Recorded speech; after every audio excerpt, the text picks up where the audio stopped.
Sveiki gyvi, šiandien turim nuostabę dar dieną, pokalbių dieną nuo ryto, visur važinėjau, susitikinėjau su vyrais. Martynų pokalbis rytinis, ištraukęs vyras iš lovos, apkalbėjom apie gyvenimą, apie kodėl verta gyventi ir susitinku su dar vienu žmogum, Zigmas. Jau vyksta transliacija. Kosmosas. Sveikas.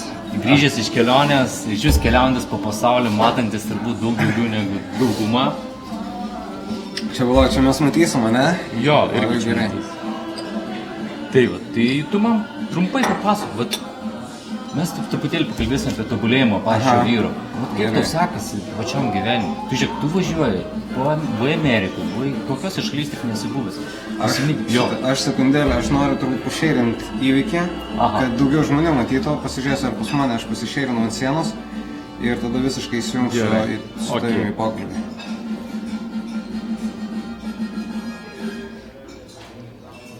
Nes aš mačiau, kad tu mane užtaginai, bet aš nemačiau, ar man tai pasidarins sienos. Ok, aš per tą laiką pratęsiu. Šiandien pokalbį tema apie gyvenimą, vyrų gyvenimą ir apie vyrų tobulėjimą. Tai va tiesiog dabar kol tu šėrėjai, galvojimas taip pamastyk tiesiog tokia mintise, tai prasukti savo gyvenimą ir kas įvyko tokio nuostabaus ir ką tu daryt tokio kitaip negu galbūt kai kurie vyrai, kad tau gyvenime taip gerai sekasi. Aš tau realiai, aš žiūriu, aš stebiu tave, žiūriu kaip tu gyveni, ką tu veikai, kur tu keliauji, kur tu užsiimi, ne? Nu nepaslaptis, kad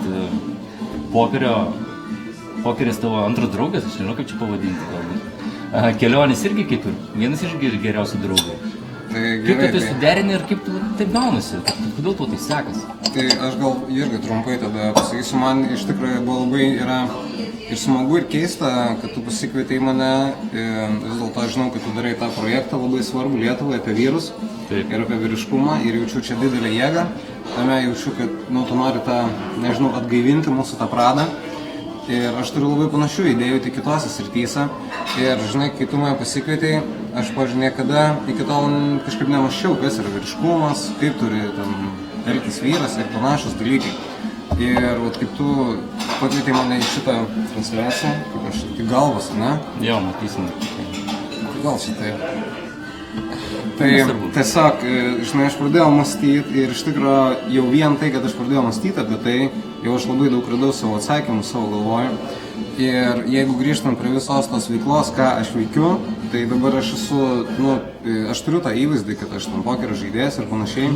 Šitai nors Facebookas ir kitos. Taip, tas viskas gerai, aš to nebandau išsiginti, bet iš esmės aš esu nuo to labai atsitraukęs dabar ir aš tiesiog esu tam, nežinau, sakyčiau, virtuviai to, mes darom tos projektus, darom mokyklas, būtent pokerio darom su lažybom projektus, su kitais azartiniais žaidimais ir aš daugiau dalyvauju būtent tam kūrime, negu pačiam žaidime.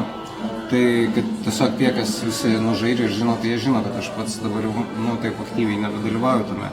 Ir, pavyzdžiui, kur aš jaučiu tą, kaip tu sakai, kodėl sekasi ar kodėl viskas nevyksta gerai, todėl, kad aš stengiuosi daryti tai, kas man patinka. Bet tu patvirtini turbūt 30 ar 40 vyrų, ko be paklausiau tą patį. Kai tu darai arba veikla tau susijus su tavo mėgstama, veikla arba pašaukimu, kaip nori tai pavadinsi, žinai, tu trandi save ir darai tai, kas patinka, tau nebesvarbu netgi laikas, ne 8 valandas, ne 16 valandų, man atrodo, niekas nėra svarbu, tu tiesiog atsidavęs tam. Tai kaip tampa ir gyvenimo būdu, tu nelabai jauti, kad ir dar dirbi. Tas yra svarbu, nes aš žinau, kad tu turi žmoną, turi vaikų. Turėjai. Aha, nes aš neturiu nei žmonos ir dabar aš neturiu draugės ir pas mane dabar yra priešinga problema, kadangi man nieko nėra smagiau negu atsikelti, kad pavyzdžiui šiandien yra pirmadienis ir aš atsikėliau ir aš trinu rankom, nes tai yra nuostabi diena, aš eisiu į ofisą, susitiksiu su savo komanda, tai yra nauji planai, kažkokios ataskaitos, nauji iššūkiai ir aš kaifuoju nuo to, kad aš dirbsiu. Aš net sunku paaiškinti, jeigu ten reiktų lyginti su kažkokiu, pavyzdžiui, būtų šalia graži moteris, kuri norėtų mylėtis, aš didesnį kaifą jaučiu, kad aš eisiu kažką kurti. Ir čia iškyla problema tame, kad aš nueinu ir aš paskęstu darbuose tiek, kad aš prarandu savo tą asmeninį gyvenimą, prarandu laisvalaikį ir aš tiesiog nueinu šiandien nuo 10 ir aš nežinau, kiek sėdėsiu tam ofise, galbūt išeisiu tik 12 nakties. Ir čia irgi iškyla problema, kurią aš dabar mokausi suvaldyti ir aš manau, kiekvienam vyrui reikia išmokti tą managementą, kad būtent per darbą, per tą kūrybą vis tiek neprarasti savęs ir skirti laiką ir draugiai, ir sveikatai, ir sportui, ir tam socialiniai veiklai, ir visam šitam. Bet ir vienas bet, pavyzdžiui, yra vyrų tipas, ane, su kuriais man tenka susidurti. Ir kai jie lieka vieni, ane, pasakysim, be savo draugės, be žmonos, jie pasijungia savo veiklą, bet jie turi vieną privalumą ir vieną pliusą, kad... Atsiprašau, vyrai, jūs pietausit? Jo, aš tai labai norėčiau pietautis. Tu nepietausi? Ne. Aš tai norėčiau salotų tiesiog. Tai žinai, kas yra svarbu, kad jie pasijungia tada... Iš baro meniu salatas, toliau iš restorano meniu salatas. Aš tai norėčiau tokių, kaip būna kokios nors Cezario, turit? Taip, turit. Tai Cezario su vištiena, super. Tokio, taip? Aha. O jūs? Ne, ačiū. Perfekt. Tai jie pasijungia į vieną labai įdomą dalyką. Jų gyvenimas keičiasi. Taip. Jie, pavyzdžiui, metus du atiduoda savo veiklą, savo kūrybai visų 100%. Taip. Bet tuo momentu jam reikia pabūti tiesiog vienam, atiduoti kūrybai. Kaip savotiška meditacija, ne? Savotiškai, kas įvyksta per tą laikotarpį? Jis patobulėja, pasikeičia, per tuos metus apgalvoja savo veiksmus, apmąsto, ką darė ne taip, pagalvoja, ką norėtų ir tada tikrai žino, kokios reikia šeimos ir kokios naudars. Jis nebėga tiesiog patai pastoja į santykius. Ai, žinai, va čia dirbu ir staiga nubėgsiu su kažko sutiksiu, vėl ten kažką veikiu ir vėl su kažko nubėgsiu. Atrodo, šneki būtent tai, kas vyksta mano galvoje. Taip ir vyksta pastoja, dėl to, kad kai tenka pastojus vyras dabar bendrauti, tai yra 3 metai tą patį rodo, kad aš tą patį pakartoju, man klausia, ką Donatas daryti? Nieko, kur toliau, atras save, susivoka tau reikia, tada kai tu žinos, kokios tau reikia šeimos, tada turi ieškoti. O ne tai, kad tiesiog bandysiu, čia šaudysiu, ne. Jeigu tu nežinai, ko tu nori savo šeimoje, tai niekas nepakeis, tu turi žinoti, ko tiksliai tu nori. O dabar tu ir atrasi, per tą laiką, pakankamai turi laiko. Tai jo, aš jaučiu tą, kad čia, žinai, visur tas yra, ne tik šeimoje, bet ir darbe, ir savo tiksluos, ir veiklos, visur tu turi pradžioje žinoti, ko tu nori, kokie yra tavo tikslai, kokia vizija ir taip toliau. Nes iš karto, žinai, daug jis priskiria, čia vyras vienišas, tai jisai kažkoks kitoks. Ne, vyrai jie visi vienodi, tik tai, kad jų paskirtis skiriasi, tiesiog turi daugiau laiko veiklai, mažiau laiko, nes ateina šeima, aišku, natūralu, kad jau antrai pusė daugiau skiri laiko, bet... Aš labai jaučiu tą, žinai, kad man atrodo vyro, toks kaip, žinai, atrodo, kad moteris save realizuoja per šeimą, per vaikus, per tą namų jaukumą, o man atrodo, kad vyras save realizuoja per kažkokią veiklą, į kurią jisai neria ir kažką jisai kuria. Ir dažniausiai vis tiek mes visi bandom kažką, man labai patiko, žinai, aš sakau tokį rusų blogerį, yra toks projektas Transformator, aš nežinau, ar tu žinai. Girdėjęs, bet aš vieną kartą užmetęs sakė. Jo, Dima Portnegin, jisai, man galbūt aktualu, nes jisai, žinai, visus verslininkus kalbina ir jisai, žinai, šnekėjo apie tą, ką jisai daro gyvenime ir ką nori ir man labai patinka tas, žinai, modelis, kad pirmas etapas, kaip Maslow piramidė, kad pirmas etapas, žinai, kada tu užtikrini savo tiesiog užtikrini savo visus bazinius poreikius, tiesiog, kad tau pragyventi ir taip toliau. Ir, žinai, antras, kada tu bandai įgyvendinti savo svajones ir tikslus, kai tau jau pinigų užtenka visam, tu negalvoji, ką valgyti, tada tu jau nerėjai tą, kad, gerai, aš čia šoksiu iš malūnsparnio, ten nardysiu ir taip toliau, ir tada tu to atsikandi. Ir tada sekantis yra etapas, kada tu pradedi norėti dalintis. Ir ketvirtas etapas, kada tu pradedi jau norėti keisti pasaulį. Tai aš galvoju, kad kiekvienas vyras eina į tą, kad, žinai, pradžioje jis bando užsitikrinti tą gerbuvį, kad jam būtų ramu. Tada jis, aišku, jis kaip jaunas berniukas, jis nori, gerai, aš čia, varysiu, kažkur keliausiu, ten išbandysiu kažką. Jis irgi to pamato, kad tame nėra, žinai, tas smagu, bet širdis nėra ten, vis tiek tu jauti tuštumą. Tada tu, kaip ir tu dabar nori dalintis su žmonėm, tu nori duoti, nes jauti, kad gali. Ir nori ir to pačiu keisti pasaulį, kad jis būtų geresnis. Tai aš manau, kad kiekvieno, žinai, kaip vyro, mes visi einam į tą, kad pasiekti tą etapą, kai mes norim pakeisti pasaulį ir duoti kažką geresnio. Sutinku daug lengviau, kai yra antra pusė. Jo, aišku. Palaikymas. Aišku. Antras dalykas, tai vyras labai gauna daug energijos iš moters. Ne tik tai palaikymas, bet ir energija. Plus konsultavimai. Moteris turi įžvalgą ir kartais patarė. Nebūtinai jos kiekvieną dieną. Labai gerą nuomonę, įžvalgą. Tai yra didelis privalumai, žinai. Bet kalbant apie toliau, apie tavo pačio tobulėjimą. Jeigu tu pats pagalvok, dabar įsivaizduok, kad tai yra tavo, tu užsiėmė, ne, kuri Taip. mokykla, ne? Taip. Ką tau duos ateityje, nu, va, tu sukursi, išplėsi, ką duos tau asmeniškai, tobulėjimo, ne vien tik tai, kad dabar tu duos daug pelnų, bet kas pasikeis po to, be finansinės naudos. Tai pas mane yra planas toks, kad tai, ką aš darau, nu, tai yra tam tikra kaip studijavimas internetinio marketingo ir viso to, kaip vystyti interneto projektus. Ir tai, ką mes išbandom šitoj srityje, praktiškai galim išbandyti bet kokioje srityje. Bet, pavyzdžiui, jeigu tu turi kažkokį kitą projektą, nu, atsakysim, kaip tu turi savo vyrus, ne, tai, nu, tu irgi taip pat nori integruoti naujienlaiškius, nori integruoti socialinę mediją, nori, kad tie naujienlaiškiai konvertuotųsi, nori padaryti gerus landing pages, nori duoti vertę, kad žmonės ateitų, registruotų, pirktų narystės. Nu, aš nežinau, kokiu principu veikia pas tai ten, bet kad pirktų kursus ir važiuotų į stovyklas. Ir aš labai esu, nu, man tai žiauriai yra įdomu visas, kaip tai veikia. Kas veikia, kodėl veikia, kaip veikia žmogus galva, kodėl mes spaudžiam žalią mygtuką, o ne mėlyną, nu ir panašus dalykai. Ir aš noriu tą labai gerai išsidirbti ir tiesiog, kad aš po to galėčiau tuo irgi dalinti su kitais žmonėm, galbūt konsultuoti tuos, kurie norės savo projektus leisti. Bet aš labai jaučiu tą stipriai. Jeigu aš noriu kažką mokinti, sakysim, kaip daryti savo internetinius projektus, aš turiu jam ant lėkštutės parodyti, žiūrėk, aš turiu tokį projektą, jis generuoja man tokius ir tokius pinigus, aš čia turiu ten 3 metų patirtį, tiek mes uždirbom. Ir jeigu aš tau esu autoritetas, tu ateik pas mane mokintis. Tai paskutiniai mano metai ir yra visi sudėti į tą, kad aš noriu pats kažką sukurti, kad aš keisiu duoti žmonėm, kad aš turėčiau iš ko. Supratau. Tai tobulėjimo atžvilgiu tavo augimas tikrai bus didelis, nes jeigu tu pats nagrinėsi tai, kad yra, čia kaip puzlė, žinai, visas detalės žinoti iki smulkmenos, tai vienas iš pagrindinių turbūt verslo modelių, kad kai tu darai verslą, tu realiai turi žinoti, kur tu eini, ką tu darai ir ką tu iš to pasieksi, kokia ta bus iš to nauda. Ir žinai, pats svarbiausias dalykas yra čia, man yra labai įdomu. Ir mes leidžiam naują projektą, dabar mes leidžiam tą pačią sistemą, integruojam į investicijas, nu į Forexą, jeigu žinai, kas tai yra. Tai leidžiam anglišką projektą apie tai ir, nu, ta pati praktiškai platforma, viskas veikia, bet pats Forexas, jis man yra naujas, jis man yra įdomus, visi tie, žinai, brokeriai, indikatoriai, kaip jie veikia, reguliavimai. Ir man yra žiauriai įdomu to domėtis.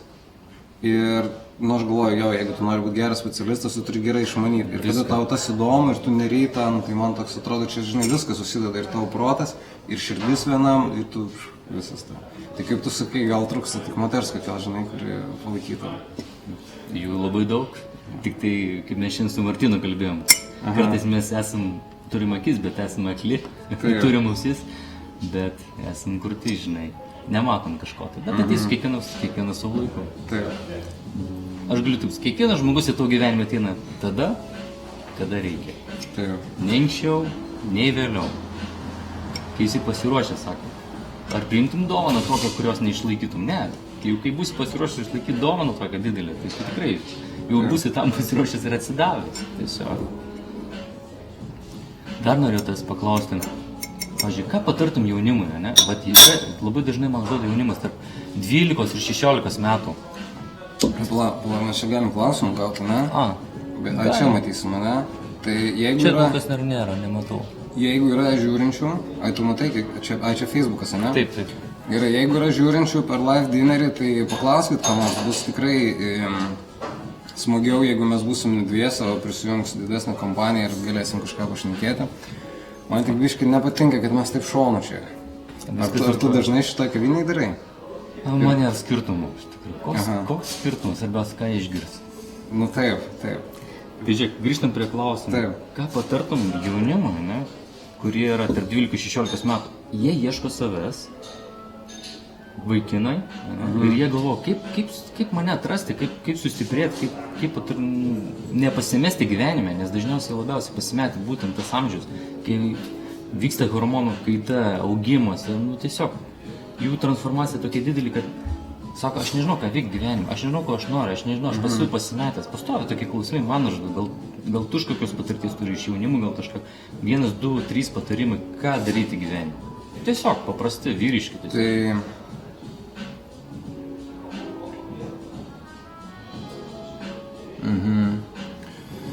Gerai, Audrius pakomentavo, super. Tai aš turbūt galėčiau pasakyti tik vieną jaunimui, apskritai visiems žmonėms, man atrodo, kad, žinai, tas tipo, vyriškas pradas, jis yra, tipo, visada, nesvarbu, kiek tu yra metų, tu vis tiek, esi vyras ir nors senovės graikai tikė, žinai, kad vyras prasideda tik nuo 40 metų, nes jis tada jau tą brandą pasiekė, bet kada tau vis tiek yra 16, tai tu vis tiek galvoji, kad tu pakankamai subrendęs esi daryti kažką. Tai mano turbūt pagrindinis patarimas būtų visiems, kad reikia tiesiog daryti ir nesvarbu ką, tiesiog daryti. Ir aš atsimenu savo mokyklos laikus, kai mes nieko nedarydom, tiesiog gerdom alų ir žaisdom kompiuterinius žaidimus. Ir aš turėjau tokį draugą savo labai gerą, Vytą, ir jis darydavo visokius mažus verslus, ten atidarė kioską mokykloje, ten kopijavimo aparatą pastatė, jis ten uždirbdavo gal kelis centus lietuviškus nuo to spausdinimo, bet iš esmės, ką jis jau tada darė, jau jis labai gerai viduje turbūt suprato pasąmoningai, jisai ugdė savo įgūdžius, kurie po to jau, kai tu, aš dabar noriu daryti kažkokį biznį ar kažką siekti gyvenime, aš matau, kad man trūksta įgūdžių. Aš nemoku laiko tvarkyti, aš nemoku žmonių menedžint, aš turiu viso šito mokintis. Jis tą išmoko mokyklai, tiesiog darydamas tokius, mažas veiklas. Tai tiesiog daryti ir viskas. Gal netgi toks patarimas, kaip ir paminėjai, peržiūrėti savo gyvenimo tokį kaip mini ratą, pasižiūrėti kokiose srityse tiesiog klysti arba stringi, pavyzdžiui, nežinau ką gyvenime veikti, tiesiog neieško tada, kaip ir skai daryti. Pavyzdžiui, nesu keliavęs, keliaudams tikrai atrasi daug atsakymų, žinai. Nesu daręs kažkokios veiklos, kaip man sako, kaip uždirbti, sako, iPhone pinigus. Nueikit, Vingio parkas, surink butelius, sako, nesąmonė.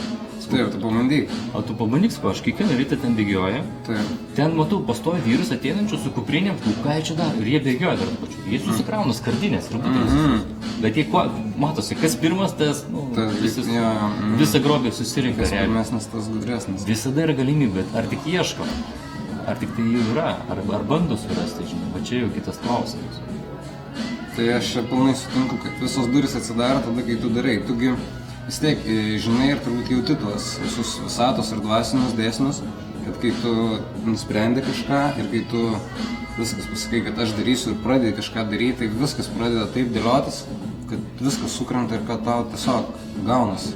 Kaip priimė sprendimą, galim taip pasakyti. Kaip ir, žiūrėk, man rašo vyras, sako, man nesigauna. O sakau, tu priimi sprendimą, darai žingsnį, bet jeigu nesigaus. Jeigu nesigaus, tai nesigaus. Nes tu tiesiog nedai žingsnį. Tai iš mano pusės, kiek aš patardau, tai dažniausiai vyrai, jeigu priimtų sprendimus, tai jiems viskas, rėjus stovyklos atvažiuoja, jie nusipirka bet kokią kelionę, jie gali tiesiog surasti arba partnerius, su kuriais sukurti, pabandyti verslą. Galbūt nesigaus tas verslas, galbūt jis sugrius, bet tikrai praeisi Harvardą. Išmoksi, patobulėsi. Klaidos, tai yra pamokas ir nieko daugiau. Ir nereikia, žinai, kaip kiti sako, yra geros patirtis, blogos patirtis. Yra tiesiog patirtis, tiesiog išmokai, dabar žinau, ką daryti ir ką nedaryti. Aišku, bet gali būti ir sunkių patirčių, tokių, po kurių gali nebesinorėti daryti. Bet aš dar galvoju, čia tada antras dalykas labai svarbu, pirmiausia daryti, o antras dalykas tai išsiugdyti tokį gal savybę, kad tu galėtum keistis. Nes jeigu tu darai ir po to tu antrą kartą darai ir kartoji tą patį ir trečią kartą darai ir kartoji tą patį ir neišsiugdai tos savybės keisti, kaip tu sakai, peržvelgti atgal, pažiūrėti, ką aš dariau, kokie buvo mano tikslai ir ką aš turiu daryti kitaip, jeigu noriu pasiekti kažką kito. Ir jeigu žmogus to nedaro, tai jis irgi gali būti tam rate, kuris pastoja kartosi tas pačias klaidas. Pavyzdžiui, ką aš tikrai dariau po kiekvieno mūsų projektą, kad mes vasarą darėm stovyklas pokerio. Aš žinau, kad tu darai stovyklas vyram, kur labai geri atsiliepimai yra.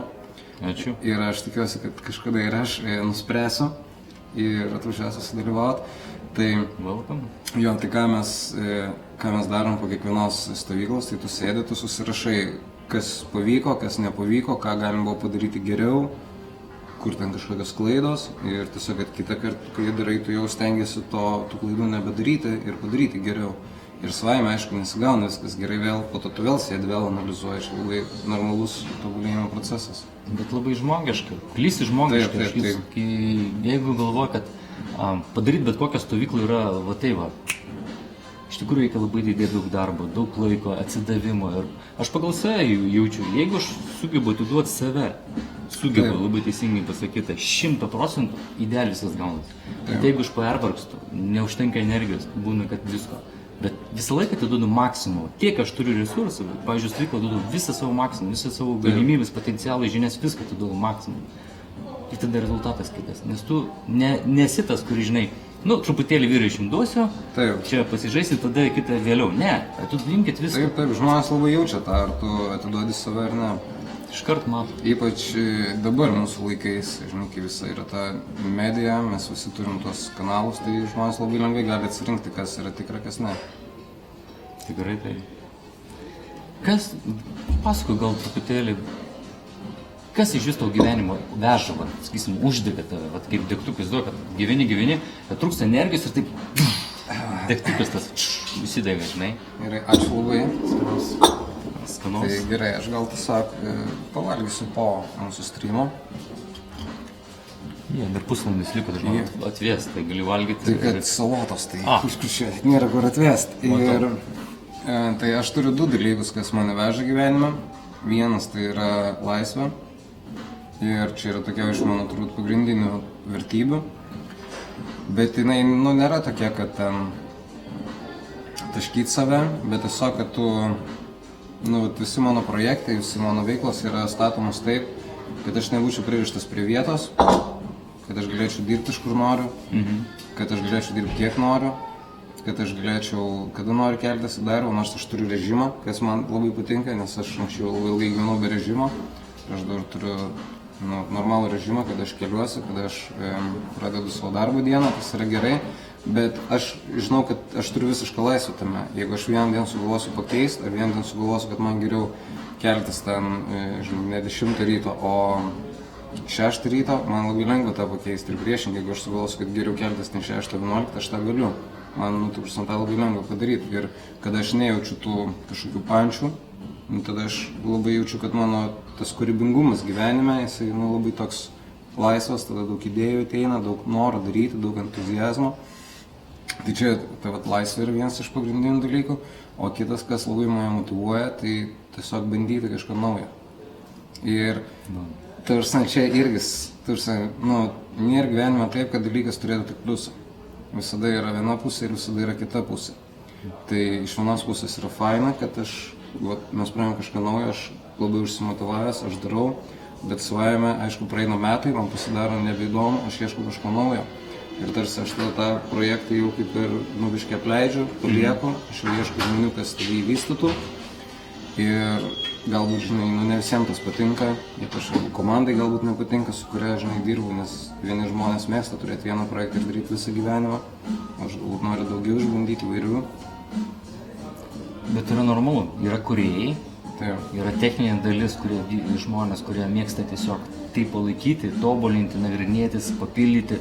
Yra kita dalis, kuri dar sakysim, patobulina dar toliau. Yra tam tikros skiltis. Jeigu tu esi kūrėjas, tau nebūtinai reikia daryti nuo A iki Z, tu neprivalai viską absoliučiai. Tu sukuri projektą, padedi, paleidai ir visą kitą. Galbūt net tau reikia naujo kvėpimo, naujo paveikslo. Žinai, kaip tapytojai. Reikalingas. Aš visą tą suprantu ir irgi tiesiog priemu, kad tai yra labai natūralu, kad visi žmonės yra skirtingi.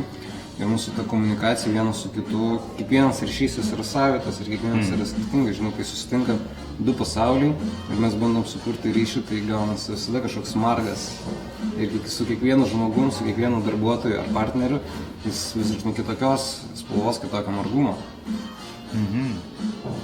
O jeigu tai pasižiūrėjus į savo, tokią vaikystę, aš visada užduodu tą patį klausimą vyrui. Tave augino tėtis ar mama? Man visada klausimas eina.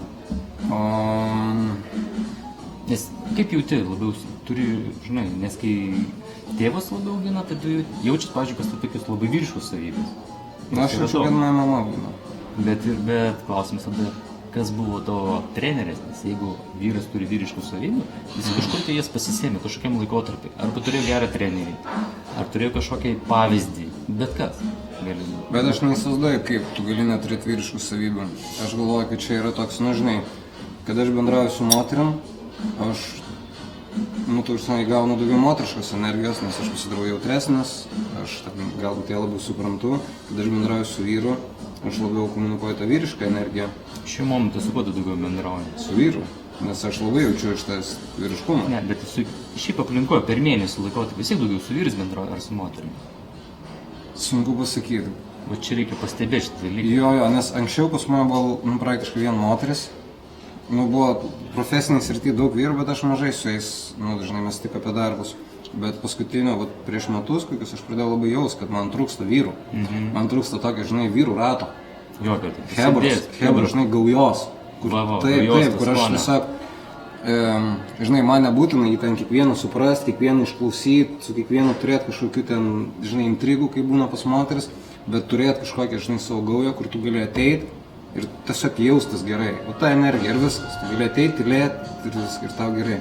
Ir aš pradėjau jausti, kad man reikia tokios vyriškos hebros ir aš tiesiog pradėjau daugiau įsileisti visokių draugų vyrų, partnerių vyrų, verslo, žinai, visokių ir... Jaučiasi? Jaučiasi. Ir jaučiasi. Taip, ir aš labai, ką aš noriu padaryti ateityje, tai aš tikrai noriu save apsupti daugiau tokiais galbūt versliais, veikliais žmonėm, kurie man pačiam būtų irgi įkvėpimas, kur kai tau sunku su kažko pašneiki, užsimotyvuoji, tu pamatai, kad jie daro, tu man irgi esi puikus pavyzdys, kuris daro, ne tik šneka, ne tik dar kažkur, kuris realiai, sėdėm mes darom, tai tiesiog tada tu pats grįžti, aš vis taip po pietų eisiu gal į ofisą ir aš jaučiu, kad aš jau noriu daryti. Aš noriu daryti, noriu grįžti, aš noriu daryti, noriu kurti gerą turinį. Gali patvirtinti arba paneigti vieną niuansą, kad vyras, jeigu turi savo aplinkoje, nu, pavyzdžiui, draugai, nu, vienas geria, narkomanas, visi kita, ir staiga iš to rato jis išeina ir, vat, kaip tu sakai, vat, turi, pavyzdžiui, draugus, kurie verslininkai, vadovai, keliautojai, nesvarbu kas, tiesiog žmonės ir nu, kito formato įdomesni, jo gyvenimas kardinaliai keičiasi. Ar taip? Tai aišku. Tai aš manau, aš tiesiog manau, kad patvirtinimą iš kitų nenoriu, iš savo pusės. Taip, aišku. Tarsi aš manau, kad čia toks teiginys, kuris nereikalauja, net, žinai, net ir patarlė yra, žinai, parodyk man savo tos draugus, aš pasakysiu, kas tu. Ir pas mane lygiai taip pat, aš pradėjau keisti gyvenimą, aš prieš 9 metus, jau 10 metų dabar bus, pavasarį, kai aš visiškai atsisakiau alkoholio, aš atsisakiau visiškai rūkymo, tada buvo laikas, kai aš tam buvau vegetaras, medituoti labai pradėjau sportuoti, bet kai aš atsisakiau alkoholio, mano praktiškai iškart pasikeitė visi draugai. Tai buvo labai toks periodas, kai buvo vieniša, nes aš turėjau savo klasiokus, su kuriais mes visada gerdom alų ir tiesiog aš susitinku su jais ir sunku rasti bendrą šneką, nes jie tarsi pyksta ant manęs, kad aš nebe toks kaip jie. Aš irgi pykstu ant jų, kad jie neina su manim, aš juos irgi noriu tempti savo pusę, kuri nebūtinai yra teisinga, nes mes kiekvienas pasirinkam savo kelią. Bet tada labai greit užsipildė nauji žmonės, kurie labai tiko tam etapui ir dabar jaučiu, kad jie irgi keičiasi, kad noriu eiti dar kažkur tolyn, į kažkokią galbūt kitą kryptį ir jaučiu, kad noriu čia kitokių žmonių. Nu, aš pats pastebėjau vieną labai įdomią fenomeną. Ten daug kas tai sako, tai yra tiesa, kiti sako, tai nėra tiesa. Kad jeigu tu pasikeitė, pavyzdžiui, aš arba tu pasikeitė, keičiasi tavo aplinka, kas įdomiausia, keičiasi netgi požiūris tavo aplinkinių šeimos narių, brolių, seserių, mamos, tėčio. Ir kas dar įdomiau, kad keičiasi netgi draugų gyvenimo tipas. Pavyzdžiui, jeigu anksčiau įsimėgdavo išgerti, pasižiūrėjau, kad jau po kiek metų jis man parašo, sako, aš mečiau alkoholį, tą sportuoju, jis minė, ką tu darai, sakau, metytą? Wow, tu supranti, kad jau gali būti, kad vienas žmogus gali keisti ir paskui susivoka, kad vienas žmogus gali pakeisti realiai visų kitų žmonių gyvenimą, tik keisdamas tik save.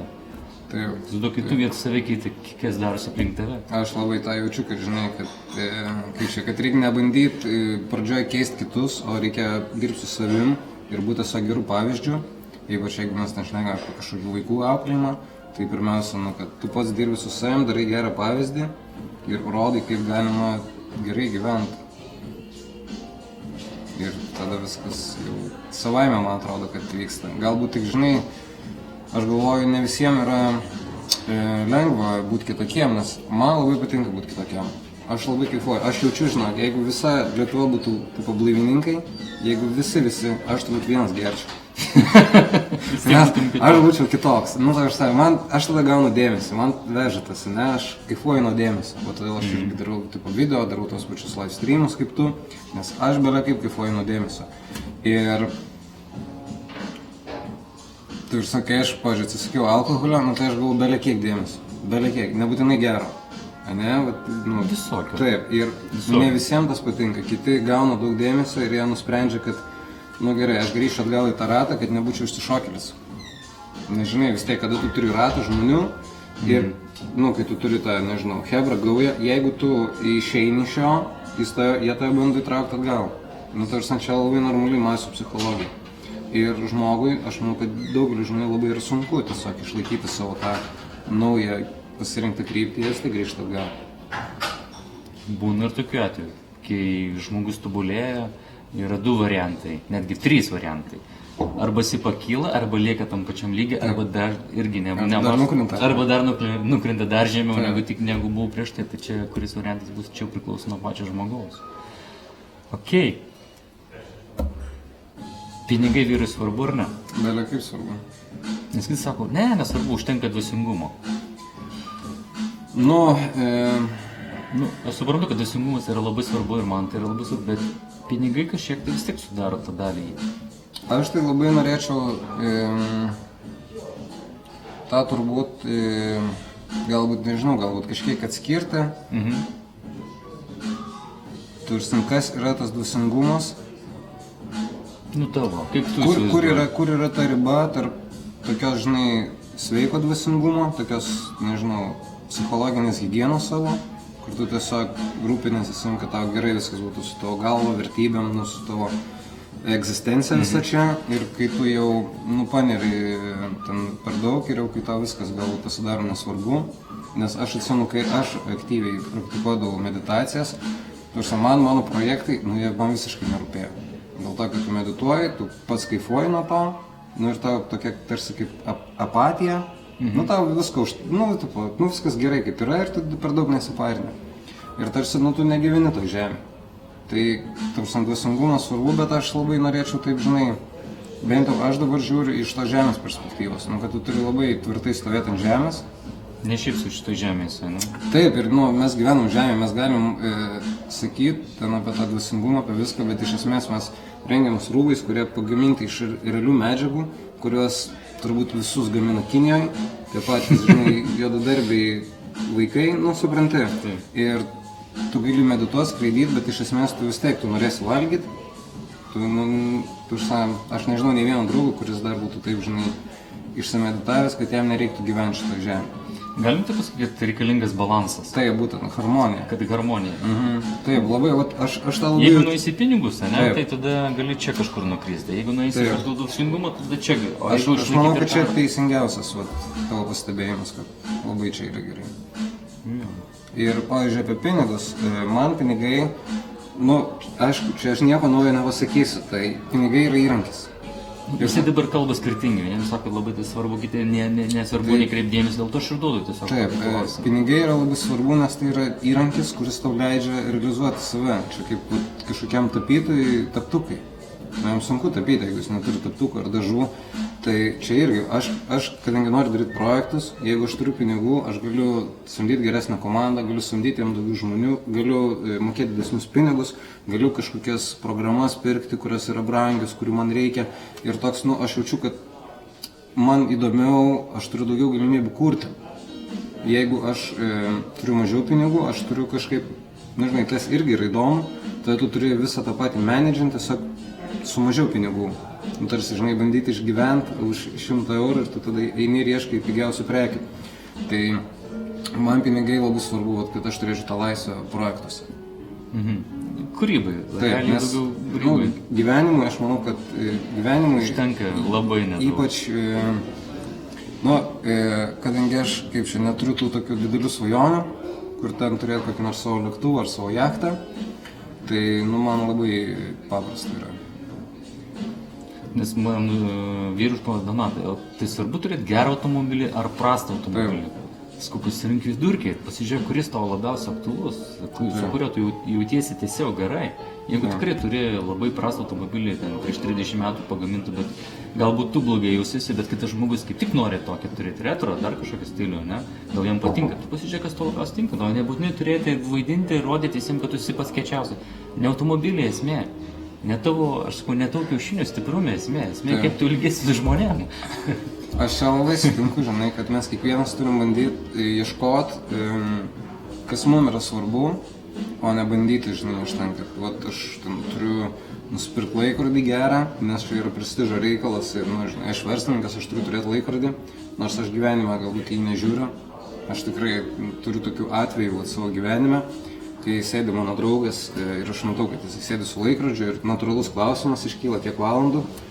Ir jis man sako, žinai, aš nemoku naudotis. Aš sako, čia yra mano stilius ir man labai keista, kaip gali nes žmogus nemokėti laikrodžių naudotis. Nu, tiesiog, jeigu ne elektroninis, jis nesupranta tų rodiklių. Ir tai man tai atrodo, nu, tarsi, aišku, aš galbūt prie to prieisiu kažkada ir galbūt pats turėsiu ten 6 laikrodžius, bet man atrodo toks, kur, nu, tu švaistai tiesiog savo energiją, ne ten, kur reikia, vietoj to, kad tu kurtum kažką, kas tikrai yra tau naudinga ir kitiems. Nu, kaip tai buvo, tai dėto vienuolis sako, atsikratyk daiktų, kurių tau nereikia ir kurie tau sunkina gyvenimą. Vienas iš būdų turbūt, kad grįžti namo, susirinkti visus daiktus, kurie nereikalinga atiduoti vaikam arba labdarai kažkokią, ne, arba kažkokius laikrodžius ir visą kitą, arba parduoti, arba tiesiog padovanoti. Tai bus vienas geriausias, man atrodo, ir karmos taškutis. Ne, aš neturiu nieko, žinai, blogo, neturiu nieko prieš, nei prieš laikrodžius, nes prieš to žmonės, kurie perka, naudoja ir naujos mašinos, bet kurio dalyko tai yra faina, bet man, žinai, kliūna tada, kai tai pasidaro svarbiau negu tavo dalykas, kurį tu darai. Nes vis tiek, nu, visi mes turim kažkokį tai projektą, kažkokį tai verslą, kažkokią tai idėją ir mes turim prisiminti, kad vis tiek tai yra svarbiausias šitas. Aš, žinai, kai mes kalbam su tam tikrai žmonėms, kurie tikrai gyvenime yra pasiekę, sakau, kodėl tau taip gerai sekas? Žinai, Donatas sako, aš realiai nepirku daiktų, kurie man yra nereikalingi. Sako, jeigu tu pasižiūrėtum per metus, kiek tu išleidi finansų absoliučiai nereikalingiams daiktams, kurie guli pas tave ir kur tu išvežtum turbūt po metų visą būsą prikrautą, tu suprastum, kiek pinigų išmeti į orą. Žinai. Tai aš dabar, mano 2017 metų buvo vienas iš du iššūkiai pagrindiniai turbūt buvo, tai vienas išmokti tvarkyti pinigus, o kitas išmokti deleguoti užduotis. Ir aš tiesiog atsisiunčiu tokį appsą, kur tu fiksuoji visas savo išlaidas ir pajamas. Nu tiesiog. Koks tai appsas? Aš naudoju Andro Money, bet jis ten kainuoja 1 eurą gal. Ne, tai Jo, nu jis tavrsime, bet yra nemokamas spendi vadinasi. Žodžiu, daug jų yra. Labai gerai, čia gali pamatyti visų metų išlaidas, pajamas arba pats vesti Excelį lentelę. Taip. Tai žodžiu, kad nereiktų Excelį, tu iškart čia suvedėm. Ir esmė yra tokia, kad aš pirmus mėnesius, kai aš pradėjau suvedinėti ir aš žiūriu, kiek aš išleidžiu pinigų, aš negalėjau patikėti, kad aš turiu tiek pinigų, kiek aš išleidžiu. Nes mano pajamos nėra taip, kad aš gale mėnesių gaunu algą, man šiandien gali kristi pinigai, gali kristi po 3 dienų kažkokia suma, po 5 vėl truputį.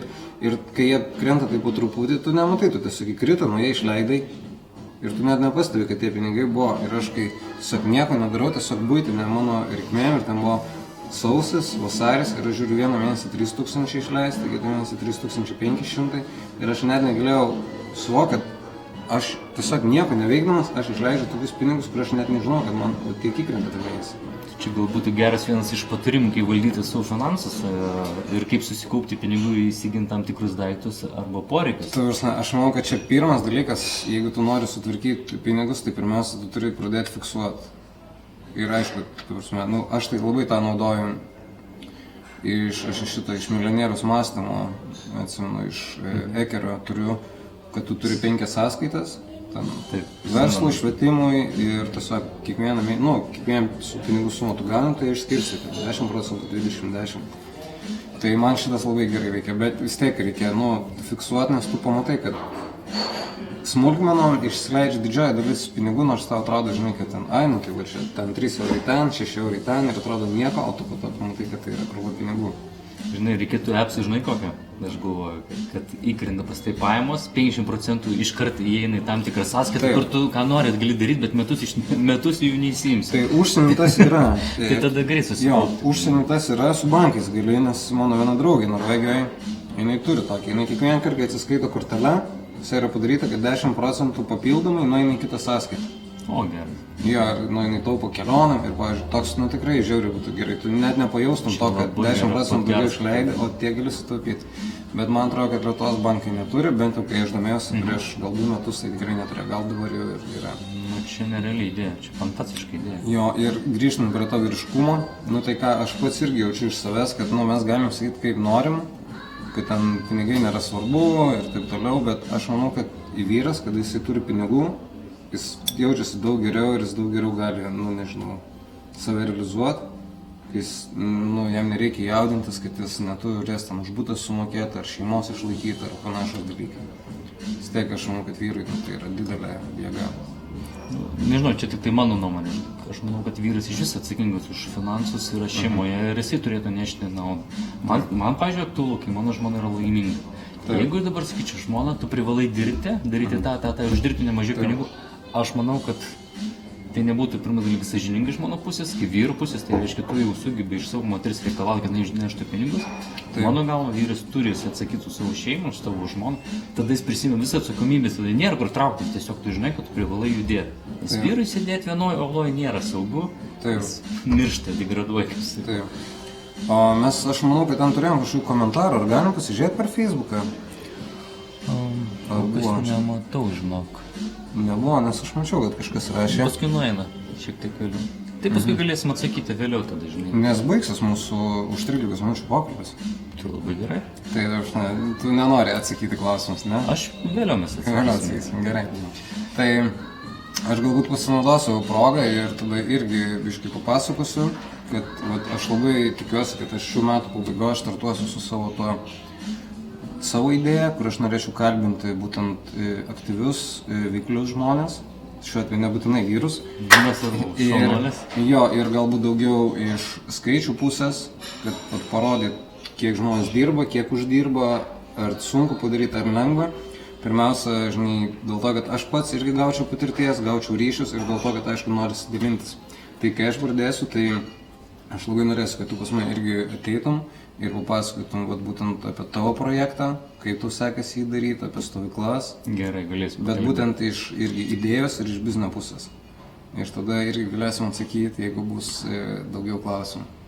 Ok, tikrai dar turim 12 minučių. Tai aš tikiuosi, kad mes išnaudosime visas, nes labai smagiai išnekasi.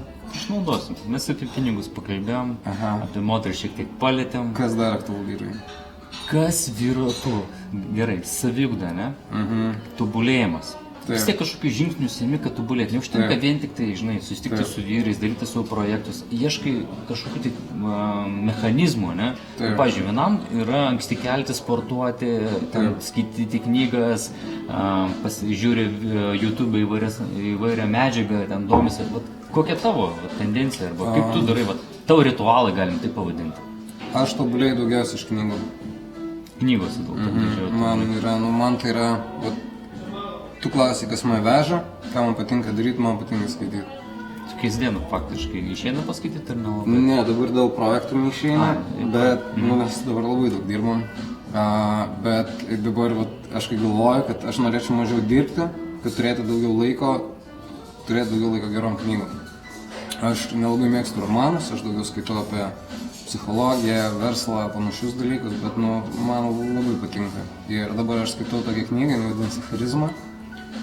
Aš nežinau, nepamenu autoriaus, bet tai yra turbūt pirma geriausia knyga mano skaityta gyvenime, ever.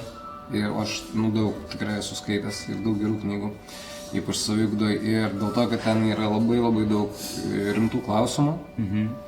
Ir žinai, jeigu tu juos atsakinėjai, tu jauti, kaip tu kabini savo tas vietas, kurios galbūt tau trukdo tobulėti, galbūt kur tau atrodo, kad viskas gerai, o tavo ten klausimai ir tu supranti, kad, tarsi. Bet matai, knyga, jinai tokia įdomi. Aš sakau, knyga tai yra koduoti. Atidarai, pavyzdžiui, knygą vieną perskaitėjai, tau buvo 18 metų. Taip, kitą kartą taip. Kažkokią informaciją supratai, bet ne viską supratai. Taip, ir kiekvienas skirtingai supranta irgi. Ir paskui, aš žiūrėjau, pavyzdžiui, tą pačią knygą po 20 metų skaitau ir wow, atradimas, kaip aš anksčiau to nesupratau. Ir paskui suvokiu, Donatai, tu tada dar nebuvai pasiruošę tą informaciją, vis tiek tu būtum nieko nesuvokęs. Prie tam tikro lygio, ne, arba gyvenimo būdo, anksčiau ir vėliau atsidaro. Taip. Žinios duoda, kaip ir tu kalbėt. Žinių ieškojimas realiai per knygas tikrai labai didelis. Aš žiūriu ir tos, sakysim, galbūt blogerių, žiūriu per internetą biškai, bet aš žiūriu ir aš jaučiu, kad man tai yra daugiau pramoga, o kai aš skaitau knygą, aš jaučiu, kad aš dirbu. Na, žinai, kad aš mąstau ir aš turiu sąsiuvinį ir dabar ten guli. Matau. Tai jo, ir, tu žinai, jeigu yra kažkoks klausimas, aš atsimenu to charizmą, ne, aš ten skaitau ir ten, tiesiog, viena iš paprasčiausių užduočių, sako, parašyk savo, 100 norų. Ir, žinai, ir aš suprantu, kad aš turiu kokį, 15 svajonių, 20, man žiauriai ir sunku parašyti 100 svajonių. Ir aš matau, kad tai reiškia, tai kaip aš galiu įkvėpti kitus žmonės, siekti kažko, kai mano tas svajonės yra tokios mažos ir jų tiek nedaug. Kaip aš galiu motyvuoti kitus, kai aš pats esu toks, netikiu tuo, kad aš galiu daug. Ir tu tada pradėjai mąstyti, tai ko aš norėčiau, ir tu sėdėjai su ta knyga su sąsiuviniu, galvoji, rašai, jau bandai jausti, ar tai tikrai tavo, ar nėra kažkoks primestas, žinai, iš šalies. Bet žinai, gali būti, kad ta viena svajonė, kaip mažas daigas, žinai, įsišaknės, gali būti, kad duos tiek daug. Iš jo tos svajonės vis 15-30 svajonės. Taip, bet tu vis tiek, tu kai matai tą svajonę, galvoji, tu gali ją išvesti. Taip. Nes tai tada gali daug surašyti, bet jeigu, žinai, tu surašai, kad ten nori naujo automobilio, tai dažniausiai čia ir baigėsi. Tu ir baigėsi. Nori automobilį, okei. Ir kas iš tai? Taip, ir tada tu pamatai, kad tai ką dar veikti tavo gyvenime, Ir kita, aš irgi noriu čia pasidalinti, kita mano, turbūt, kur viena geriausia, šitos 2 knygos, tai buvo Pakeis gyvenimą per 7 dienas. Yra toks NLP vienas iš pradininkų, Paul McCain, man atrodo. Ir tai yra žiauriai gera knyga, irgi pratimai, irgi klausimai turi daryti, bet jinai buvo tokia gera, kur aš paėmiau ją. Ir aišku, savaime, tu skaitai tokią knygą, jeigu tu pasiruošęs pokyčiam. Jeigu tu nenori keistis, tu neskaitai, nes reiks keistis. Ir aš jas pradedu ir aš jaučiuosi taip, žinai, aš savim pasitikintis, aš kietas, aš viską žinau, aš dabar ką čia mane išmokys. Ir mane per ten pirmą skyrių taip, suvarė. Aš taip radau tokius klausimus, išsikėliau savo ir supratau, kad aš toks, esu, loseris. Visiškai, žinai, ir tada dar praeina savaitę, aš jau sėdžiu, žinai, lauke su ta knyga ir verkiu, koks aš esu laimingas. Nes, žinai, visi tie, kur aš buvau loseris, tai irgi buvo visuomenės primesta, kad aš turiu kažkoks būti savim pasitikintis, todėl aš vaizduoju savim pasitikinti, o vidu iš tikrųjų yra visiškai mažas ir, žinai, žmogus, kuris bijo parodyti, kad jis nepasitikė savim, todėl aš deduosi tą kaukę. Ir, žinai, ir kai tu pradedi kapstytis po tos lygius, kur atrodo, kad tu toks esi, iš tikrųjų tu tik apsimeti, tada žiūri, kas viduj, tą irgi tvarkai. Ir toks, žodžiu, taip ten giliai lindau į galvą, sakau, kad po to sėdėjau ir verkiau iš laimės, kaip gerai, kad ten... Kaip nušvitimas atėjo. Jo, tai tikrai šitas 2 knygas rekomenduoju, galėsiu dėti komentaruose tiem, kam patinka skaityti, tiem, kas nebijo keistis, tie, kas nori keistis. Tai būtent šitas. Knygos kardinaliai žmogus gyvenimą gali pakeisti nuo A iki Z. Vienus pakelti, kitus nuleisti. Bet žinai, kas yra pliusas, kad tu pamatai realybę. Labai teisingai sakai apie klausimus. Ar dažnai sakau, aš ant savęs klausiu, Donatai, tu dažnai savo meluoji? Ir taip buvo, wow, nemeluoji. Ten pagauni, atrodo, nemeluoji, bet paskui kartais ant tiek pas mus programa gerai sudirbusi, kad net nepastebi. Atrodo, viskas tai normalu, viskas taip, kur tu čia palauk, jau tu čia jau makaronas kabinės. Tai iš vyriškumo pusės, kada aš jaučiuosi labai gerai, kada aš jaučiuosi tikrai, kad aš toks esu tvirtas, stabilus, kai aš jaučiu, kad aš nemeluoju savo. Kai tu nemeluoji, savo, tai tu savaime aišku ir kitiem nemeluoji, bet savo yra žiauriai sunku nemeluoti. Taip, ir kai tu nemeluoji savo ir kai tu pamatai visą tą, nežinau, atsiprašau, šūdą, kurį savo pasakoji ir kuriuo tu pats save bandai įtikinti. Dar tikė. Jo, ir kai tu būna sunku iškinęs, tu pamatai daugiau negu nori, bet tokia būna jėga, wow, tu atrodo, kad bet ką gali padaryti. Vis dėlto, ką reiškia sakyti tiesą, ne? Aš kaip irgi vyrus susodinu, žinai, tokia yra praktika, kad vienas kitam sakytų visą tiesą. Žiūrėti vyrui į akis ir sakyti tiesą, tai yra žiauriausia praktika, kai galėčiau, sako, tiek nieko sudėti, tik tai tiesą pasakykit tam vyrui. Tai yra kosmosas. Aš sakau, įsivaizduot, kaip šeimose būna. Žiūri žmoną į akis ir tu sakai, pasakai kažkokią gražią istoriją, bet su realybinai nieko bendro neturi. Vietoj to, kad pasakytų žmona, realiai yra blogai, tai, spręsiu taip, darysim taip, kažką veiksim, bet nepasako to, ko nėra. Nes paskui ant tiek galiu užsimakaroninti, tas makaronas paskui ilgai ištraukti reiks. Bet, pavyzdžiui, aš stebėjau kažkada, aš mėgstu futbolą žaisti, vienas iš mano mėgstamiausių sportų. Ir žinai, aš stebiu žmonės ir aš matau, kad žmonės nenori tiesos. Nes žaidžia komandai, jie duoda vienas kitam patarimus, tie patarimai yra geri, nes tu iš šono žiūri, tu matai, kad jis teisingai patarinėja, bet visi tie, kurie gauna patarimus, jie nei vienas nepriema. Dėl to, kad jie turi savo iliuziją, kaip reikia žaisti ar koks yra gyvenimas ir jie nenori matyti tos tiesos. Čia va dažnas reiškinys. Arba, Tai ar reikia visiems būti toj tiesoje? Nežinau, aš žinau tik tai vieną, ką aš suvokiu, kad jeigu, pavyzdžiui, man duotum rekomendacijas, aš apsvarstyčiau pagal savo suvokimą ir priimčiau savo sprendimą. Bet tikrai neprimčiau kardinališkai, kad Donatą tu privalai taip daryti. Ne, tai aišku, tu turi apgalvoti. Tu turi apsvarstyti, bet išklausyti patarimų susidar reikia, nes ten idėjų yra daug. Nemokamos pamokas ant kiekvieno kampo. Jo, kaip vat šiandien mes irgi pokalbis buvo ir kalbėjomės, labai geras pavyzdys, kad žmogus sėdi, koks mano tikslas, žinai, prieina žmona, sako, brangusis, gal tau reikėtų padėti nuvažiuoti, netrukdyk. Koks mano tikslas, prieina vaikas, gal nueinam ten pasivaikščiosim po parką, netrukdyk. Koks mano tikslas. Tu turi realiai, tau duoda atsakymus visi, bet tu jų nepriimi, nes tu galvoji, kad tu geriausias, pats protingiausias, žinai. Čia vat kliūtis, aš ir ant savęs taip pastebiu kartą, kad irgi būna, kad atrodo, vienintelis gerai žino, paskui palauk. O jeigu aš būčiau nuėjęs, susitikęs, kas būtų pasikeitę, gal būčiau sutikęs tokių žmonių, su kurie man sakytų, tai darom tai ir tai, kodėl aš tą padariau. Tai tas žodis, pabandom, padarom, nuveikiam, tai yra, pavyzdžiui, vyram tai yra tikrai nerealus. Nežinai, kur maža smulkmena gali nuvesti į didelį kelią. Turbūt vyram čia yra iš tikrųjų didelis iššūkis, pripažinti, kad tu gali būti neteisus, kad kažkas čia tau iš šono, žinai, patarinėja. Reikia išmokti klausyti. Jo, tai iš tikrųjų labai jaučiu, kad gerai čia užsigazavau, taip. Man bus įdomu pamatyti tavo projektą, tikrai norėsiu pasižiūrėti. Jo, tai dabar, kadangi jau prisižadėjau tau, tai